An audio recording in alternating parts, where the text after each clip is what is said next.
बहुत समय पहले की बात है। एक बड़े और समृद्ध राज्य में एक दयानंद नामक राजा राज करता था। वह बहुत ही न्यायप्रिय और समझदार था। उसकी रानी रूपलता बुद्धिमान और दयालु थी।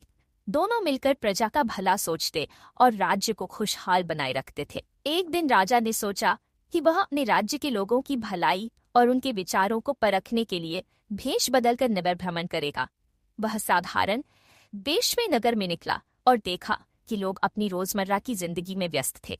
तभी उसे एक बूढ़ा किसान मिला जो बहुत परेशान लग रहा था। राजा ने उससे कारण पूछा।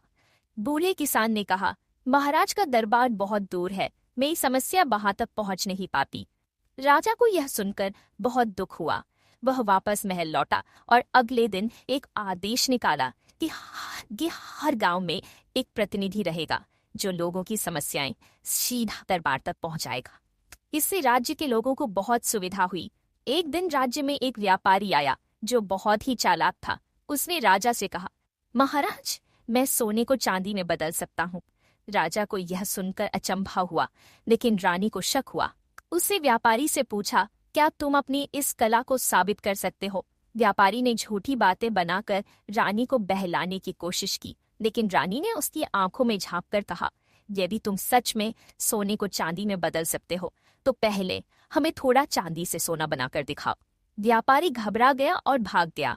राजा ने रानी की बुद्धिमानी की बहुत प्रशंसा की और सभी को सीख दी कि किसी भी बात पर आंख मूंदकर विश्वास नहीं करना चाहिए। राजा और रानी के इन गुणों के कारण राज्य बहुत ही समृद्ध और खुशहाल बना रहा।